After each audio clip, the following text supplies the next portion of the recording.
Hello and welcome to HEROGEEK Presents. And I have some very, very special guests here today that I've been a fan of for a very long time now. They work for on Brainy Pixel Productions. They are some of the people that are creating, phenomenal Christian faith-based entertainment of a top, high quality. And I've been a fan of them for a long time. Today we have Brannon Hollingsworth and Ivan Anaya. How's it going, guys? Going great. Thanks for having us on, Yeah. Ron. Hey, hi. Oh, I mean, yeah. I've been a huge, long time fan of yours. I first discovered you guys through actually what was it? I think it was Twitter. Twitter, yeah. But it was one of the first comic was the one that reminded me of Hellboy. What was that one Heaven called? Hammer? Heaven's Hammer? No. Tenant's Tales. Tenant's Tale, yeah. I read Tenant's Tale, and I like this is really good. And then I went to your website and I checked you out, and I see what you were doing. I went ahead and I did buy the digital version of the David comic, and I loved it. And I'm like, I need this physically. I remember I asked you, like, are we gonna get this as a physical like comic, because I want to own it, I want to have it in my collection. And sure enough, you did. This is of your lack of quality Christian and faith-based entertainment out there today. I think a lot of Christian entertainment falls into the trap of just telling the message without entertaining, also without having some kind of production value, some real love and some talent creatively. Why do you think that is? You want to go first, Yvonne? Well, I don't know. I think for so many time we just focusing on the message. And don't get me wrong, I think that is one of the most important things that we should share. And we completely agree with that. But for some reason, we just give up on art. And you can see that in so many ways. It's just there's one time with the church and art were something that it was the perfect blend to tell the story of the Bible.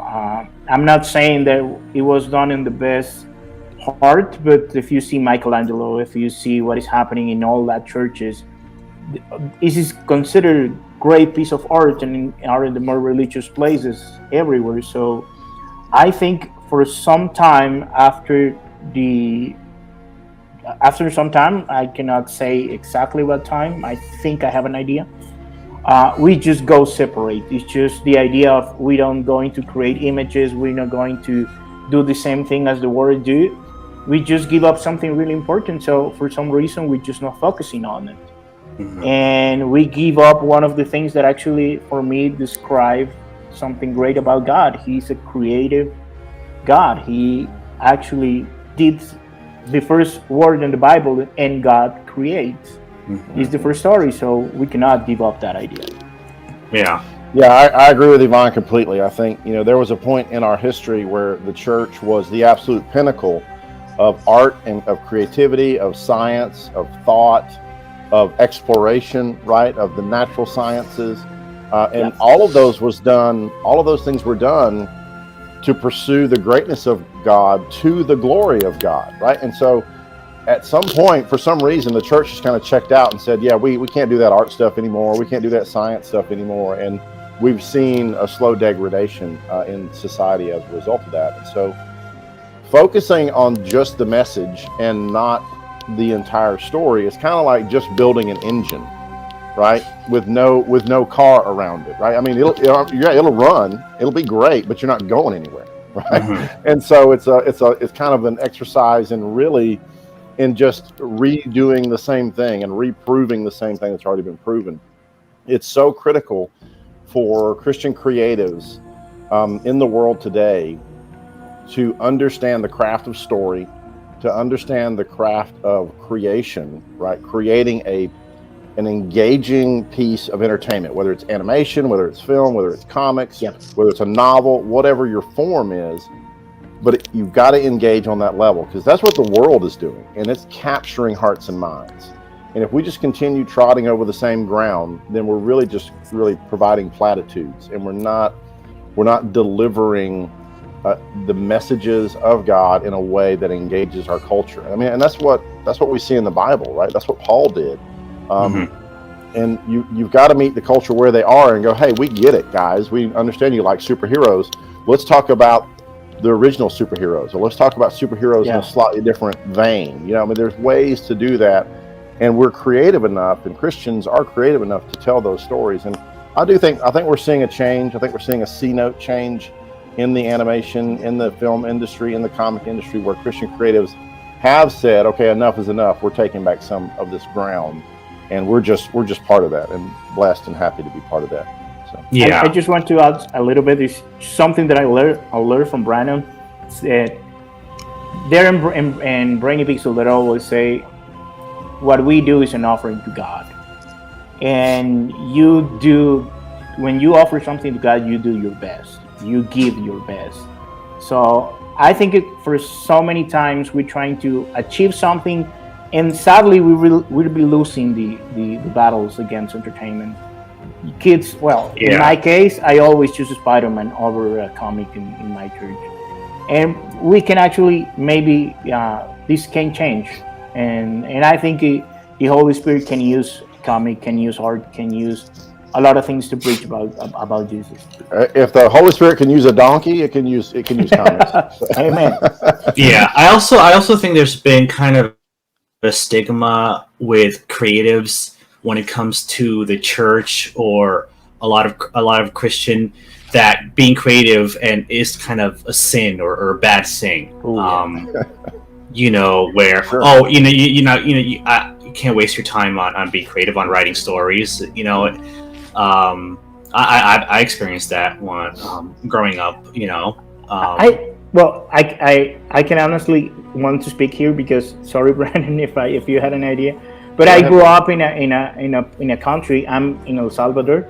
I'm in Central America, and here, if you pursue art and if you want to do that for a living, for some reason the image in front of people change. It's just like, can you choose a real career?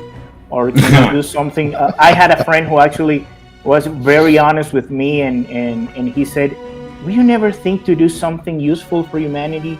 And I was like, wow, thank you. And that got me thinking. But one of the things is, and some of that stuff are inherited by the church, because we also think, and I think I see where that comes from.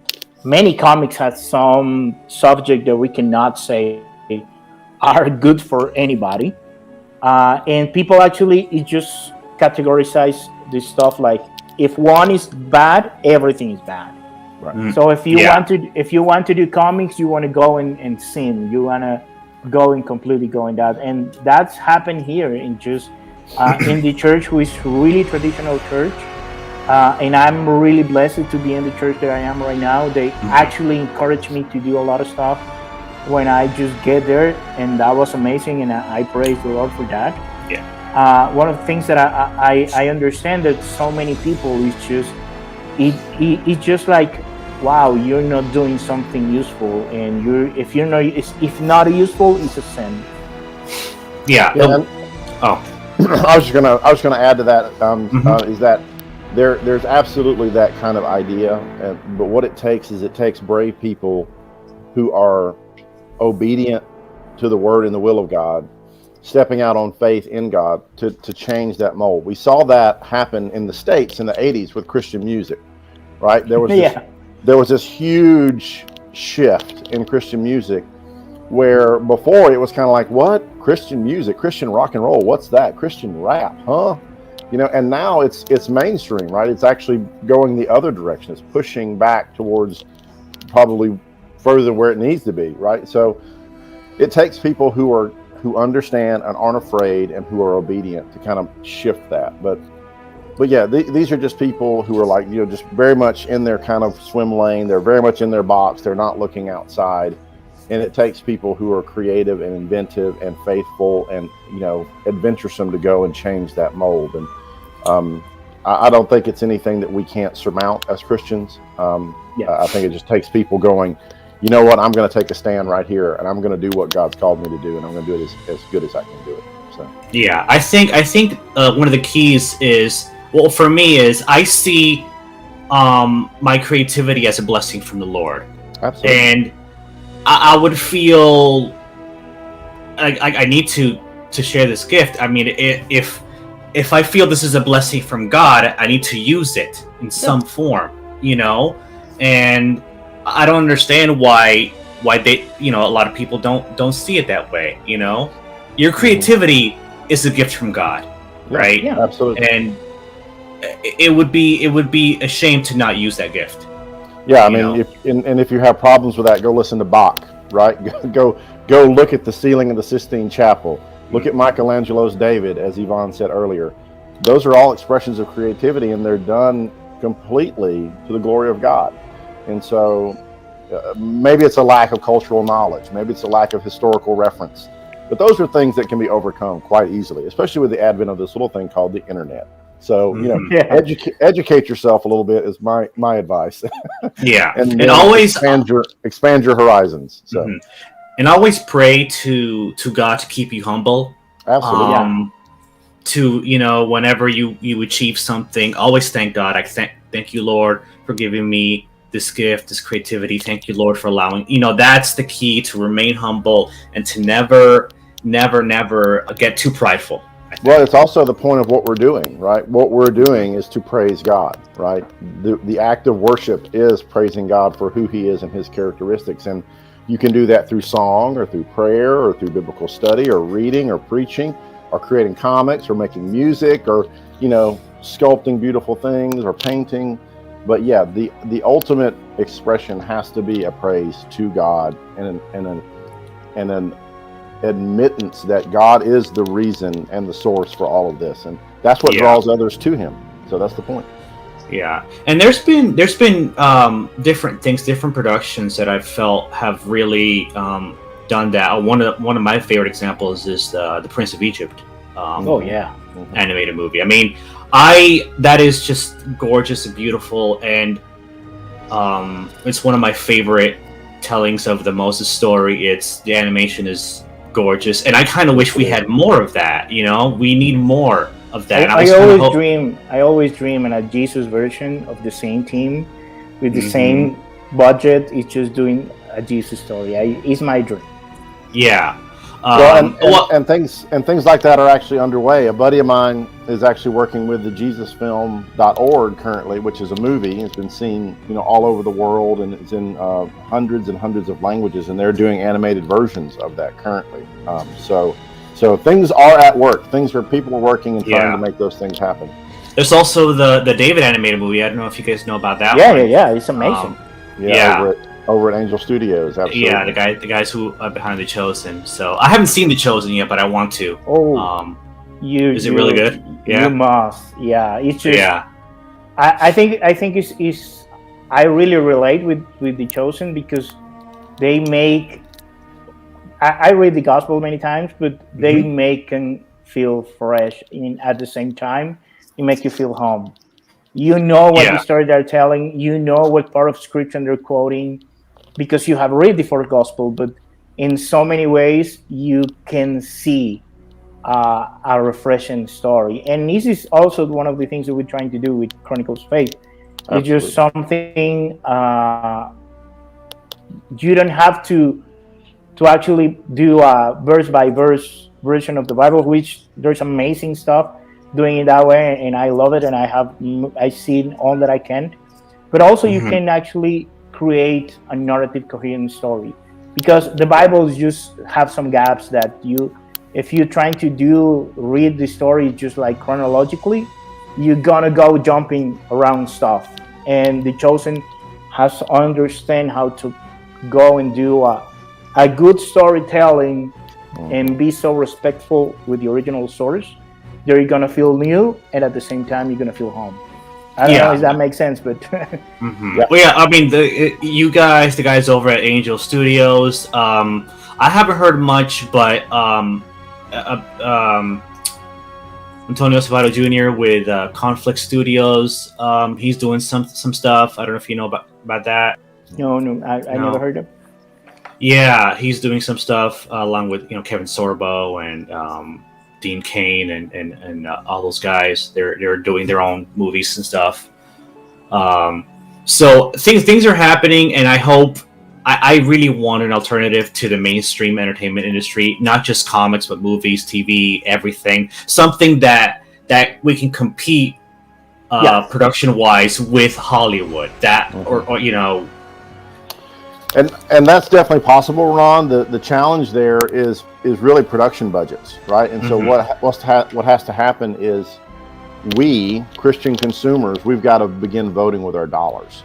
One of the things that's been exposed to Brainy Pixel over the last nearly 3 years is we're going out pitching shows. Is when you're out there and you're trying to make things, production budgets are really small for animation, for film. And it's because the people that are producing these films, which are both an act of creation and an act of ultimate commerce, right? These guys that are putting hundreds of thousands or millions of dollars on the line to make a film, they want to see a return, right? It's not ministry, it's business. And so if they spend, say, $1 million and that movie is released and it only makes, $500, well, then the next movie they make, they're not going to spend nearly as much because they're then, potentially going to lose more money. So the way to change this cycle is to vote with your dollar and go out there and support amazing Christian creatives, whether it's Brainy Pixel or Mercy Ways or Kevin Sorbo or Dean Cain or whomever. But go out there and support those efforts and say, hey, yeah, I'm going to vote with my dollar. I'm not going to buy X or Y. I'm going to go buy this Christian film and tell people that this is important to me, important enough to spend my money on it. And then that translates into a message that's sent back up the chain to the heads of these studios that go, okay, people are behind this, and they will watch it. They will pay to see it, and then you'll see budgets go up, movies will get better effects, better actors, better stories. That high tide raises all boats. And I think that is also go around for first question, because sometimes budgets also affect the quality of the content, and sadly enough, a lot of people is just see what is creating in the other side, what is doing in the non-Christian production space. There's way too much better, so people all actually go to see them. And I think if you go and we were being in the podcast last time, and so many people just love the Prince of Egypt, even they believe or not, they love that movie because it's well made done. And you can be like an atheist if you want, but you love that movie because it's well made done. And I think one of the things we're trying to do is, even as creator, and this is really hard for me, sometimes we have to do the extra mile. We know we have a small budget, but we're trying to do the best we can, and we don't have to do is just like, oh, we're just doing this for this, and this is what you pay for. We're trying to go and do the extra mile. An important note there, though, Yvonne, the Prince of Egypt financially was a failure. Yeah, right. That movie was a $70 million budget movie. It cost $70 million to make that. And in the animation and film space, if you don't initially make at least 3 or 4 times your budget, then it's a failure, because there's this little thing that a lot of people don't know about in the film and animation industry called P&A. It's part of basically it's called prints and advertising. It goes back to the old years of film when you actually printed posters and put them up all over town to advertise your movie, to get people to come in. And P&A budgets are typically 3 to 4 times the production budget. So if your production budget is $70,000 or $70 million, then it's going to be like $210 million just to get the word out, to advertise. And if you don't make that money back immediately, then your movie is considered a failure. And in the U.S., it wasn't until that movie went to VHS and DVD that it actually started bringing in the actual money to pay those investors back. So again, there's this kind of education, just like we were talking about earlier, in terms of educating yourself with history and with the church and with art and with science. You've also got to educate yourself in terms of the finances of this industry and what is considered a success. Not to you. You may be a success to you. You may watch it and be like, that was the best $7 ever spent. But those guys at the top of those studios, they've got to make their money back, or it's a failure, and they're never going to invest in it. So again, vote with your dollar. Understand, go see that movie 3 or 4 times, and take your friends if you can. Yeah. I see Spider-Man a lot of times, so I can go and see support a lot. Yeah, absolutely. Yeah, I'm the same way. So yeah. So I want to talk about a little bit about your work. Well, I mean, obviously the big one right now is the Chronicles of Faith David. So you guys are finished with issue number 1, right? That's done, and the Indiegogo is for issue 2, right? You got it. Issue 2. Okay, because I was a bit confused about that because I only have issue 0.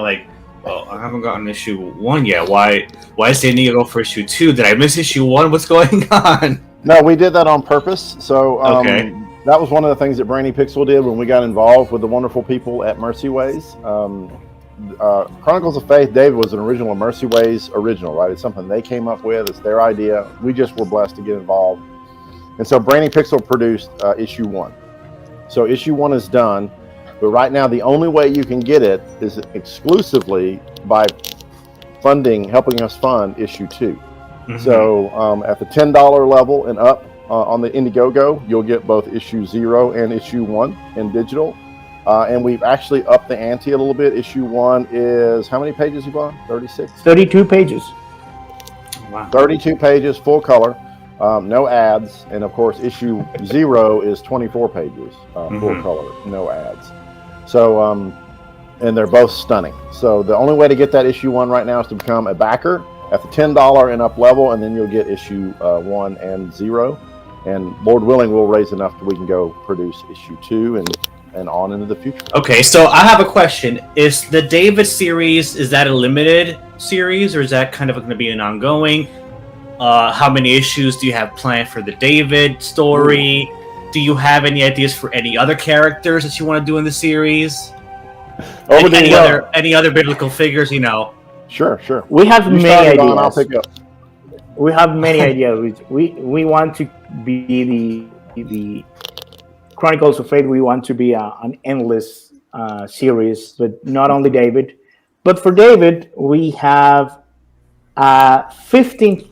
I mean, don't get me wrong. David is my favorite biblical historical figure. I mean, David is it for me. I love David. So, but I'd be interested to read about Jonah, Noah, maybe. Well, we're gonna tell you what is the idea behind of Chronicles of Faith. It's just to create something like the connected story that the Bible is. It's just with Brannon, we actually just joke around. It's just this is the first cinematic universe ever created, because every story is just pointing to some point in the future. Mm-hmm. Obviously that point is Jesus. So we want to create something that when you read this comic, you're going forward, you're going in the point you to the right direction. And we want to create many stories. We want to create Samson, we want to create Elijah, we want to create so many to get to Jesus. But our friends here in Brainy Pixel, they also expand the idea. And what happens if we just not stay in the Bible and we start to build in the story of non-Bible heroes of faith? It's just like what happened with the people in more closer time period who actually were brave enough to defend herself. And Brannon is just got so many ideas about how many people can do. But the ultimate goal of Chronicles of Faith is we want to inspire people to write their own chronicles. You can be one of the hero of faith. You can be the one who actually trusts God overall, and you can create your own chronicles. So go ahead, Brannon. You have so many ideas with Chronicles of Faith. The original conception of the Chronicles of Faith kind of series that Mercy Way pitched to us is they said, if you read Chronicles in the Bible, it's essentially the original reboot. Yeah. Right? You read that book in the Bible, it's like, hey, we're going to tell you all these stories again. It's all the stories from the Pentateuch, right? The first 5 books in the Bible. But you've obviously forgotten them, And so we're going to retell you all these stories because it's really important. So it was the original reboot, and we just love that idea. We love that concept. So yeah, we've got 15 issues planned out for David, just his story arc, his whole life. But then we're looking at other stories, like you said, Jonah, Samson, Ruth, Boaz, Jesus, Peter, Paul, all these guys. we could tell all those stories, but then for me, it's like, well, once we tell all those biblical stories, or maybe we can do them in parallel if we get the money, right?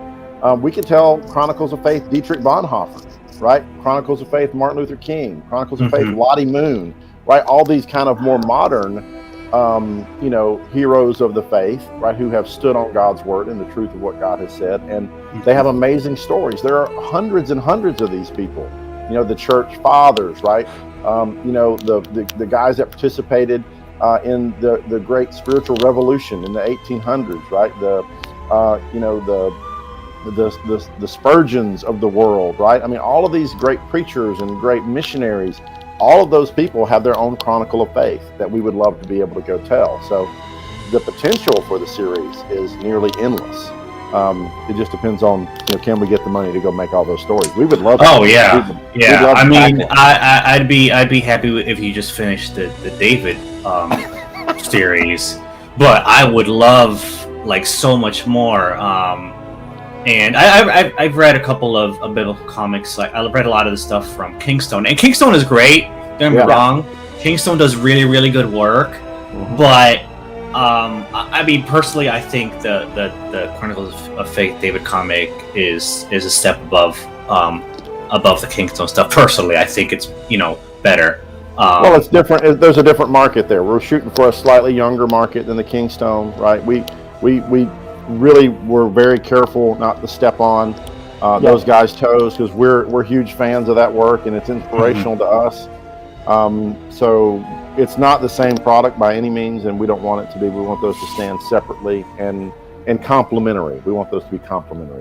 Yeah, if you enjoy our story, you can also enjoy David's story, and you can enjoy the Action Bible too. So yeah. And by the way, once you guys finish the David stuff, the David story, I'm gonna buy you guys are gonna come up with like a omnibus, like a whole kind of graphic novel side, because I want that too.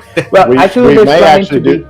Yeah, go ahead. It's planning to do 3, because we just make the story in 3 arcs. Our first arc is going to be from issue 0 to issue 5, and is from Shepherd to Hero. And we're gonna end that arc when the story starts. It's just David versus Goliath. But you're never going to see what is coming. It's just that story, but trust me, you don't know that story. Yeah. So you are gonna have the actual David and Goliath in the first volume. Yes. Yeah. It's going to happen. Yeah. But it's going to be approached in the other way around. You have. Okay. You know what? I don't want spoilers. I want a big spoiler thing to come up over Yvonne. Okay. That sounds cool. When you read issue 1, you will understand what the approach we're taking it, because there's a lot of hints in issue 1 about where did this story and I'm looking forward to the lion encounter too. I don't know if you guys have that in there. Yeah. Maybe, perhaps, I don't know. Because I saw the bear in issue 0, and that was great. But I'm just gonna ask you to make the comparison between David when he's fighting Goliath in issue 0, and what is the difference between David when he fighting the bear. There is a small detail that you have to see that is changed in David's clothes, and you have to understand, and that is going to answer your question. Okay, cool. Well, I look forward to reading that. I do want to talk a little bit about some of your other projects that I'm kind of excited about. I know you guys how are you guys doing in production for the Fourth World 4? So that's a Brainy Pixel production. So right now, sadly, Mercyways isn't involved in Fourth World 4. I want to pull them in as soon as I can. I would love to have Yvonne working on that project with me. But Fourth World 4, so we had a successful Kickstarter earlier this summer. I backed. And we are, thank you so much. I owe you guys an update. I've got some new models to update. So right now we're finishing up the final models of the 4 principal characters. And then we're also hard at work. The last update, I showed some early concept art for the various scenes that are going to show up in the intro that everyone backed for that Kickstarter. The script for that intro is written and locked, and I don't think I've posted that. Have I posted that, Ron? Maybe I'll check Okay. the Patreon later and see. Yeah, I'll check as well. That actually should be over on the Kickstarter. So if I Okay. haven't posted that yet, I will definitely post that script. So the script for the intro is locked, and that then of course drives what sets you need for the animation. So I just had a couple of hour meeting yesterday going over engineering, Jancy's engineering of the progress. What does it look like?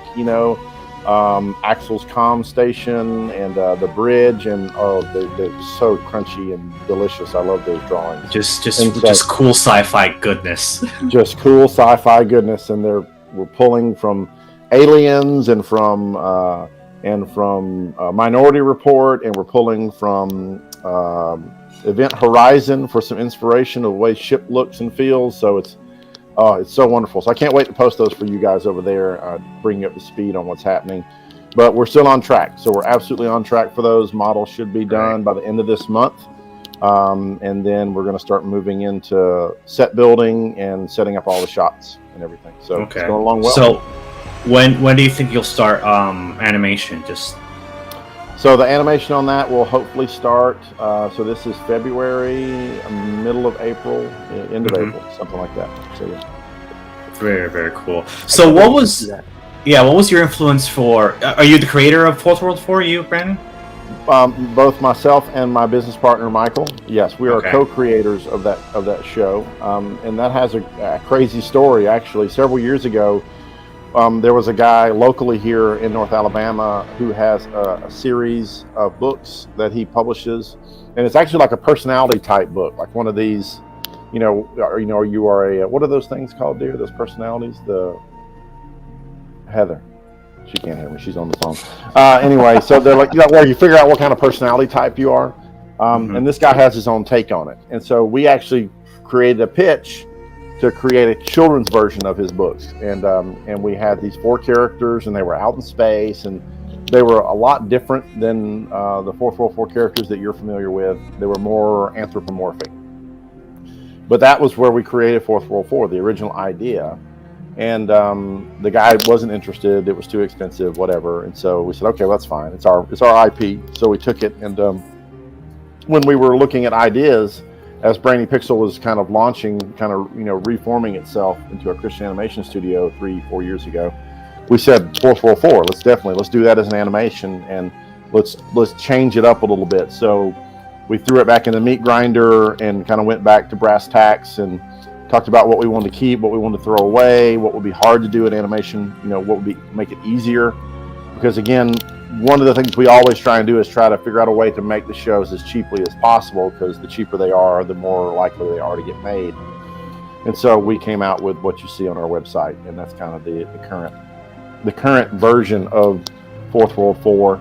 And we've got about 7 or 8 scripts written in the can, and we're super excited about that. So we hope the intro will just do really well and allow us then to go out and pitch that show, and potentially get it made. So, do you have a theme song? We do not have a theme song. I have written a couple of things that, but we haven't done any composition on those yet. So, but we do. I'm very partial. I'm a child of the '80s. You're wearing Voltron, so those kind of, those very high action, few words, just tell enough to kind of get you interested. That's kind of my bent on theme song. Yeah, definitely. And Thundercat themes. The Thundercat theme song is just is fire. That is perfection. That is the chef's kiss of '80s cartoon theme songs for me. Yes, it is. I'm a big fan of the Transformers 1 too, and yeah. It was a good G.I. stuff. Joe also. G.I. Joe is pretty great. Yeah, G.I. Joe is pretty great. Voltron is good. Ninja Turtles. Yeah, all that stuff. And then there's 80s was amazing. 80s was amazing. Yeah. I miss that. I miss that time of my life. I miss. Yeah. We all do, Ron. We all do. We all want to be 9, coming home from school, sitting in front of the TV with a Pop-Tart, watching He-Man. shows. Waking up Saturday morning is just watching Cartoon Morning. Yeah. What are you talking about? Saturday mornings, man, that was the bomb. Yeah. And then there's the the other one, the one that was I'm blanking on their name right now. The one that was influenced by Ben 10. Divine Nine. Divine Nine. Yeah, that's kind of like not anywhere right now, right? That's kind of on the back burner. We're talking to a couple of animation studios, a couple of foreign animation studios right now about doing some 2D animation for us and taking that. We've got an animatic for the intro, which, if you don't know what an animatic is, it's essentially like a moving storyboard. It's the first step before you go into animation. And so we've got an animatic done for that, and we are talking about getting an animated version of the intro for the Divine Nine done, getting some prices currently. So it just depends. It's on our long-range production schedule for 2022, so we'll see what happens. Are you going to launch a Kickstarter for that, or? We may do that as soon as we get these budgets back and understand exactly. We do have a couple of producers that are interested in that show, but they wanted to see a little more awesome art, so that's kind of where we're pursuing that. So, yeah, so absolutely. I don't know where they are right now, but I think maybe Conflict Studios might be someone you might want to pitch to. I know last time I checked their website, they were looking for animation pitches. All right, awesome. Send me a link. I will definitely hit them. So yeah, definitely. And I know Antonio Sabata Jr. is here in. Actually, Conflicts, I think it is here in Orlando. Okay. I want to say that it is, but I'm not exactly sure. I would have to check the website again. Well, I'll be down there later this year for ICFF, the International Christian Film and Music Fest. So when is that? I think it's in May. I'll have to check and see. So yeah. Is that open to everybody, or can I go if I wanted to? Yeah, absolutely. Yeah, they would love to take your money.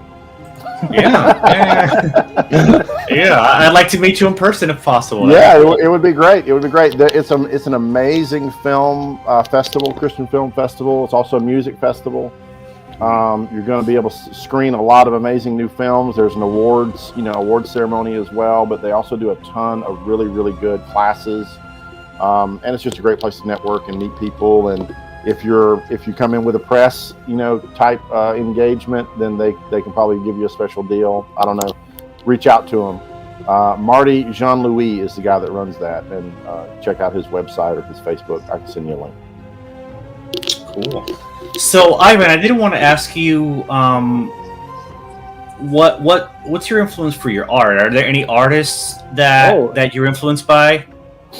I have many. I think the first one's Brannon. I'm his man. That guy's amazing. It's just you see his art. It's just wow. Well, it's like stick figures. Look at that. But that is so dynamic, and the storytelling is amazing. Yeah.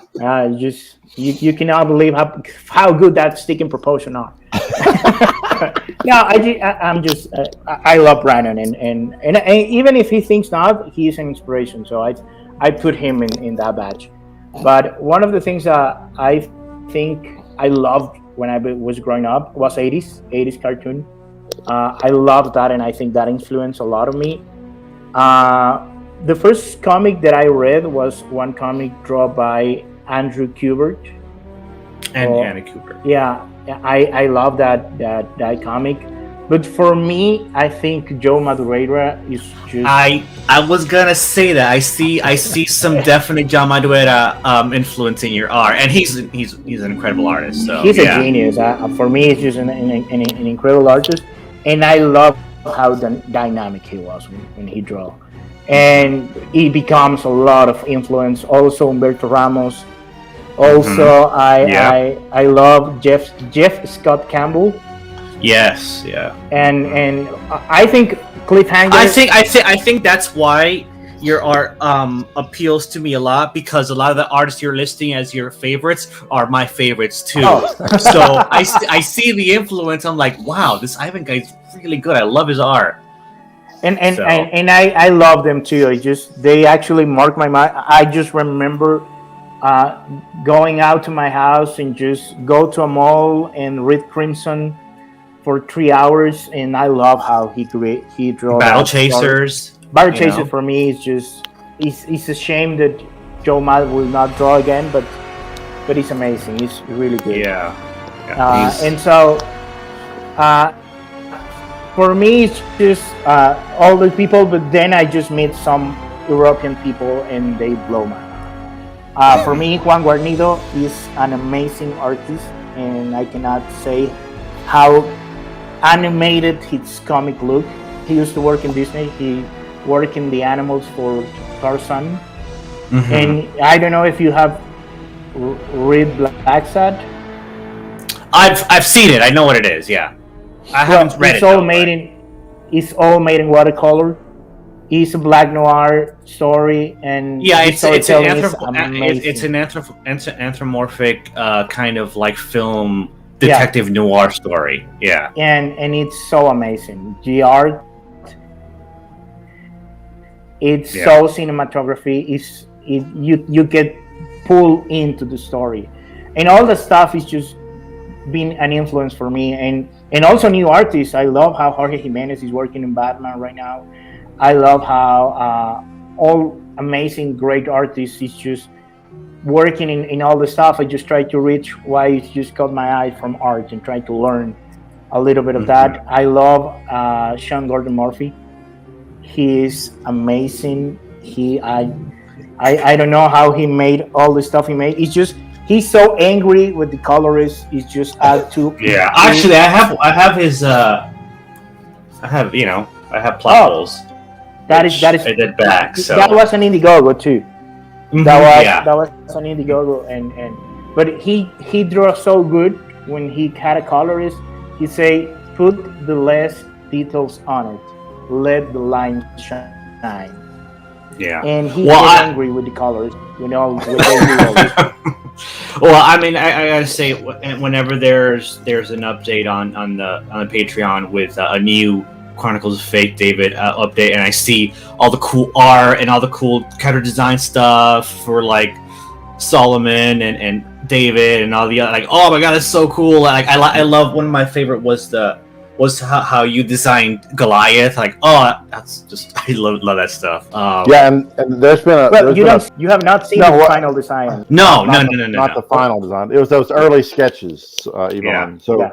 and there was a ton of work that the team put in on that. A ton of historical research. I mean, we went back to, ancient, architecture and sculpture and carvings and pottery. We're looking at all these amazing historical references of the real world and letting that kind of influence the designs that we're bringing.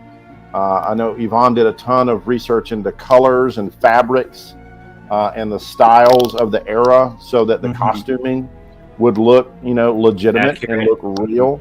And all of that adds such a depth and such a credence to the comic. It makes it gives us this kind of air of reality. It really kind of bleeds through, and I think people are picking up. One word that I would describe, Ivan, your work is lush. Oh, what that word Lush. mean? I don't know that word. Lush is just, I don't know how to describe it. How would you describe it, Brannon? The word lush, just rich. So, yeah, lush is rich, and it's all of the good things. Like if you imagine a feast before you, right? okay. It's the wonderful scents, it's the wonderful tastes, the wonderful pleasing shapes and the colors. Yeah, the pencils, the colors, the lines, just. I would imagine if you went into the jungles of El Salvador, right, it would look lush. All the colors, all the life, all the vibrancy, it would look lush. Yes, vibrant and lush. That's the way I would describe it. And are you also? I do know that you guys are working on Heaven's Hammer, right? Too. Yeah. We are. Well, yes, we did. yeah. We did one issue of Heaven's Hammers together. We're hopefully going to do some more in the future. We would love to do that.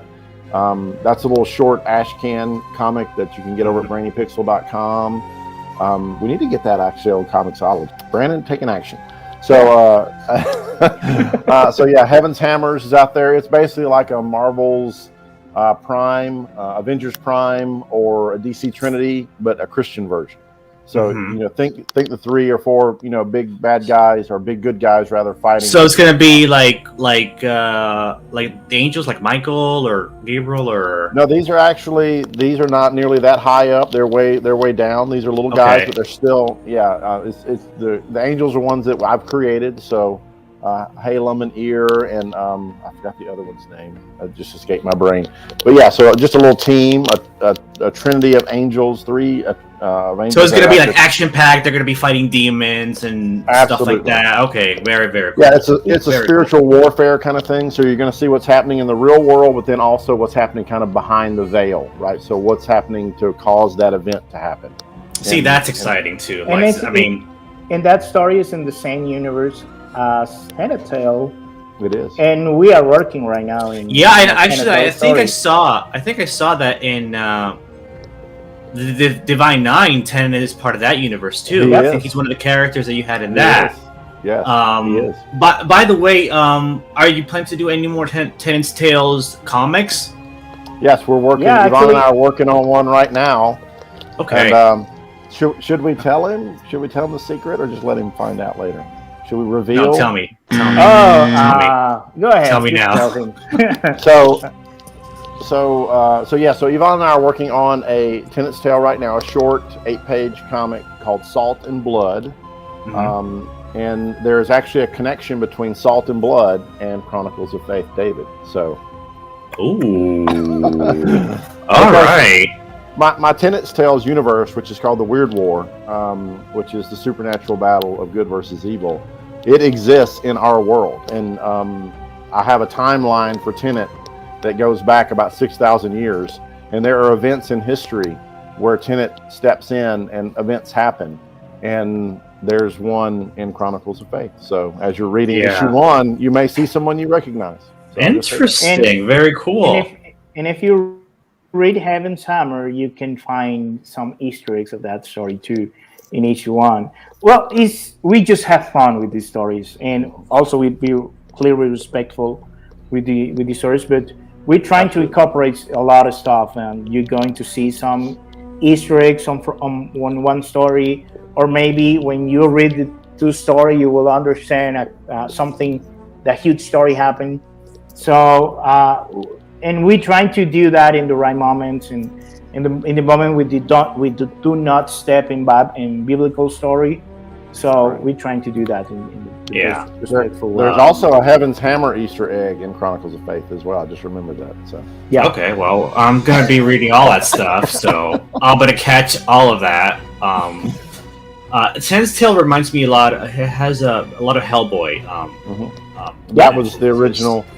Yeah, so pretty much was my take. Is I'm a huge Hellboy fan, huge Mike Mignola fan, and I wanted a Christian version. I want a version where the darkness doesn't always win, and I want the light to win. And so there wasn't a comic like that out there, and I'm like, well, I'm going to go write it. So that's what I'm doing. Yeah, that's my favorite. So very, very cool. I'm excited for all of this stuff, all of it, every single one. I want more of. I want more Chronicles of Faith David. I want Heaven's Hammer, Tenant's Tale, Devine Nine, Fourth World 4. Well, hopefully your audience will feel the same, and they'll go out there and buy everything, and they'll support our Indiegogo. Yeah, I kind of want to show I want to show my little niece Cubikins. Cubekins, yeah. Cubekins, yeah. Definitely. So is that just one episode right now, right? Cubekins is one 22-minute episode. That's our pilot. We're working on the script for issue 2. We've got Mark Lowry of Christian Gospel and Comedic fame involved. He's Grandpa Mark, and we just run his live stream yesterday. We also have about 12 to 15 little music videos as well that we're doing with the Cubekins. And we pitched, we've got 3 or 4 shows involving the Cubekins that are currently out right now. We've pitched, we're waiting to hear back from. So Cubekins could blow up in the next year, Lord willing. Yeah. And we could have a lot more Cubekins going on. But right now there's, we've got a DVD out there with about an hour's worth of content. And you can definitely go pick that up. Coloring books and bedtime readers and all sorts of stuff that you can get at brainypixel.com or marklowry.com as well. So yeah. And I watched a lot of Christian stuff. Like one of my favorites growing up was actually Adventures in Odyssey. Oh yeah, absolutely. Yeah, huge one. Influence. Never heard of it. Amazing stuff. Superbook. Watched Superbook a lot. The new one, the CGI one, is pretty good. I actually saw a lot of that. Mm-hmm. Yeah, it's really good. Have you? I just wondering. Here in my country, there's two Christian series. It was Superbook and The Flying House. Have you seen The Flying House? No, I've never heard of the Flying House. It's the same idea, but the flies is just instead of the book, it's just the house flies into that time period. Different biblical. Okay. Yeah. Cool. Yeah, I've been meaning to maybe start watching A Little House on the Prairie. I don't know. That's really good. Yeah. Good stuff. Yeah. It was a famous series here in the States back in the 70s. So yeah. Oh. Yeah. I think I missed a lot of stuff there. Yeah. Well, it was in English. I don't know if it ever got translated to Spanish. So it's based on a book series. So. I think it was. I mean, it was a pretty popular show. So yeah. I assume that. Well, I was born in Puerto Rico, so I want to say I remember it being broadcast in Puerto Rico in Spanish. So probably, I'm gonna say yes. Just if you're interested, you'll look into it and see. But yeah. Tell us in the comments if we're right or wrong. So yeah. Yeah. If somebody knows, tell us in the comment and just give some link to see if that. Yeah, and I'm gonna have links to the Indiegogo and to the Brainy Pixel website and everything. Awesome. So and Mercy Ways too. Yeah, definitely. Thank you. Well, I think pretty much covered everything that I wanted to. Is there anything you guys want to add or say? Yvonne, got any parting words? Well, if somebody here just never read Chronicles of Faith, please give us a try. We're trying to refresh the story, and we're trying to tell a great story that our goal is make you and try to answer the question, can you trust God? Mm-hmm. And for that, a reason we're trying to awaken the faith that defeat giants. Absolutely, couldn't have said it better myself. Give us a try. Go ahead to an Indiegogo, and if you ever have like a doubt that you should give us, write us down. We can share a free preview of issue 0 if you want to, and for you to look the art, for you to look how the story goes, and maybe you can enjoy this story. Yeah. And if you follow me on Facebook or on Twitter, I am constantly sharing out the campaign, sharing out stuff from Brainy Pixel, and I even did a review of issue 0 on my YouTube channel. And you have to do one for issue 1 too. Yes, I'm probably gonna do issue 1 and 2 combo kind of review for like both issues 1 and 2 when I get them. But yeah, so there's no shortage of me sharing the comics. So and I definitely believe in what you guys are doing 100%. Thank you. And I'm gonna support you all the way with anything that you guys do. But that's gonna be it for today. Thank you guys for joining me today. This was a pleasure. This was one of my better interviews. So. Oh, thank you. But we're happy to be here. Yeah. All right. Well, everybody, that's gonna be it for today. Later. See you guys. See you.